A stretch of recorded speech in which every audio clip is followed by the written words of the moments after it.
मछली के शिकार की गर्ज से हम तीनों दोस्त कांटा दरिया में डाले बैठे थे। हमें रास्ते में कई लोगों ने इस जगह आने से मना किया था। लोगों का कहना था कि वहाँ एक अजदा मौजूद है, पर हम अजदे की फिक्र ना करते हुए इस जगह आ पहुंचे। रात काफी हो चुकी थी और चांद तारे नजर आने लगे थे।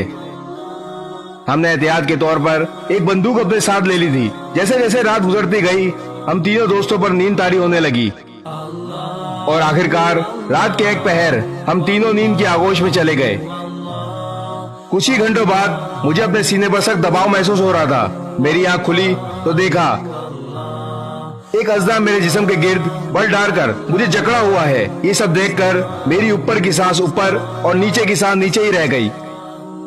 मैं सोचने लगा कि अपने दोस्तों को कैसे जगाऊं। अगर जरा भी हिलता तो अजदा मुश्तइल होकर मुझे निकल जाता।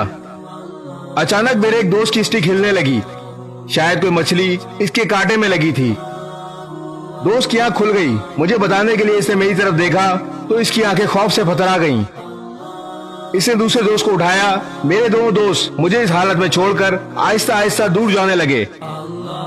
मुझे मौत के मुंह में छोड़कर मेरे दोस्त मुझसे दूर भाग रहे थे। मेरी आंखों से आंसू निकलने लगे। अब मेरी पूरी तवज्जो अजदे की तरफ हो गई। अजदे ने अचानक सर घुमाया और इसका चेहरा बिल्कुल मेरे सामने आ गया। अजदे ने मुझे निकलने के लिए मुंह खोला ही था कि अचानक एक जोरदार धमाका हुआ। उसके बाद मुझे कुछ होश ना रहा। होश में आया तो देखा अजदे की लाश मेरे सामने पड़ी थी और मेरे दोस्त सर पर खड़े मुस्कुरा रहे थे। दोस्तों ने बताया कि वो पीछे इसलिए हटे कि कहीं अजदा तुम्हें नुकसान ना पहुंचा दे। हम पीछे हटकर मौका देख रहे थे और मौका मिलते ही हमने अजदे की खोपड़ी उड़ा दी। मैंने अल्लाह ताला का शुक्र अदा किया कि अल्लाह तूने मुझे इतने अच्छे और अक्लमंद दोस्त दिए।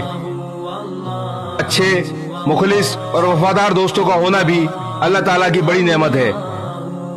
आपके मुश्किल वक्त में ही आपके दोस्तों की पहचान होती है कि कौन खोटा है और कौन सोना। गरीब वो है जिसका कोई दोस्त नहीं।